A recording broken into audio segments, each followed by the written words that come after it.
Okay, ito po yung how to register members dito sa Atomy.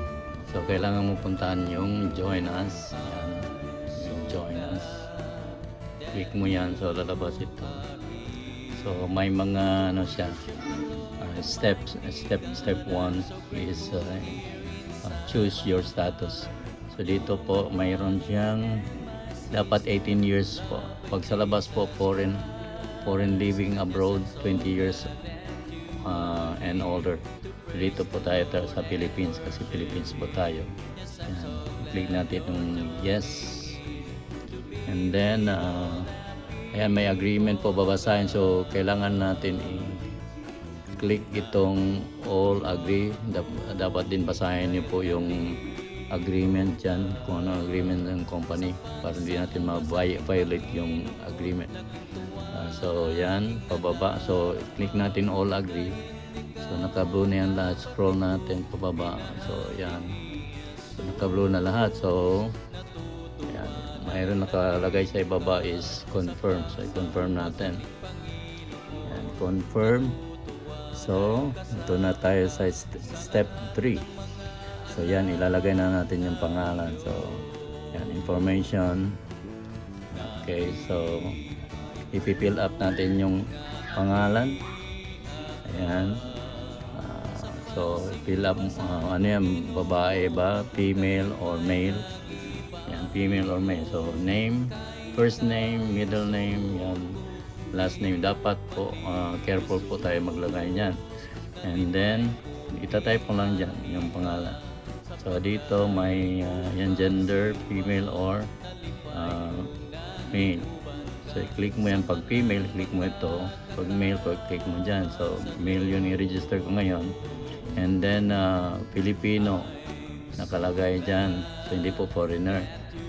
Ayan. So ito yung birth certificate or tax identification number. Pero mayroon siyang tax ngayon i-register ko. So i-click ko yung tax. Okay. At saka ipipila ko yung tax number niya dyan. Okay. Type ka lang ng number niya dito. Ayan, and then dito date of birth. So kailan po unahin mo po muna yung year. So for example 1983 siya. So yan, tapos ito anong buwan, April ba, at saka yung anong araw. For example 20. So lalabas yan dyan ganyan. And then phone number. So lagay mong phone number. Pag walang phone number, cellphone number, meron talaga yan. For example lang yan, ilalagay natin ito, phone number. So yung address na ganyan, for example ganito address, may number ng bahay or number ng purok, ano ba, i-input mo dyan. And then hindi na kailangan, for example ito dito sa kuan is lagyan natin ng purok 3, lagyan na purok 3. Ayan, yes. Pero mas maganda pag naka-capital letter. Ayan. Ayan. Okay. Tapos purok 3 Cantabon sa. So just for example, tapos region, ano bang region? Dito kasi hinatuan niya ng city. So ang region for example region 13. Ayan. So pag ganyan malalagay Surigao del Sur. At saka city, hinatuan kasi yung city dito. Pero ang i-register ngayon yung Bislig City. So kukunin ko pa yung ano niya, ito dito. So Surigao del Sur tapos Bislig City. So kukunin ko pa yung zip code ng Bislig City rin sa Google kasi hindi ko rin alam. So lagay natin. Dito kasi sinatuan 8310 dito sinatuan. Pero sa Bislig hindi ko pa alam. Search ko muna. And then ito email address. Pag anong email, for example ganyan, minister 344 tapos ano ba, Gmail siya. Yan, Gmail. Just for example po. Tapos pag ano yan, maglalagay ka na ng temporary password dito, temporary password dyan. And then dito maglagay ka rin ng another kind of password. So ito, parehong password dito, ito yung kakaiba din na password. So pagkatapos niyan, confirm mo. Pag i-confirm mo yan, papunta ka na doon sa number 4, designate your sponsor. Okay, yan na. Kompleto na po yung mga pangalan po. So, kompleto na. So, ayan. In-next na natin. May password na po siya nakalagay. So, confirm natin. Pag i-confirm mo yan, okay. Ito, please check the email. So, hindi pa po pala na-check yung email. So, ito. Dapat i-check mo to. Ito, I agree para mapadalahan ng confirmation yung email.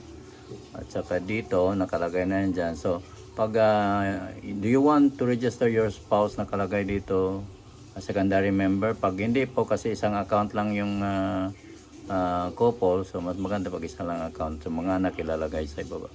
Dito. So, confirm natin.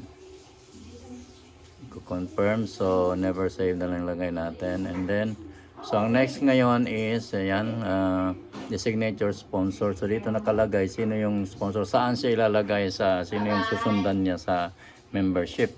So, ito may nilagay na ako dito sa okay, na number.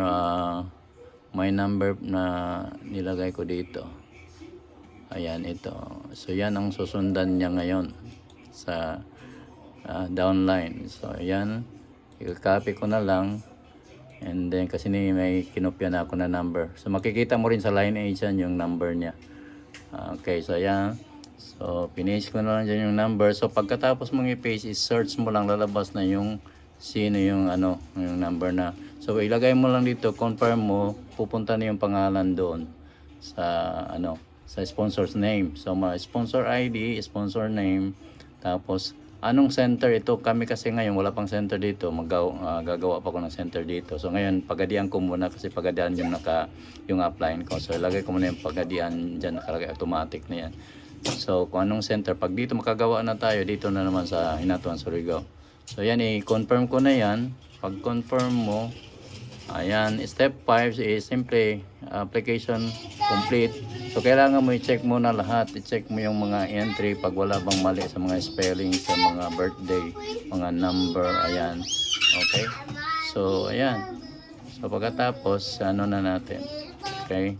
Ayan. Okay? I-done na natin.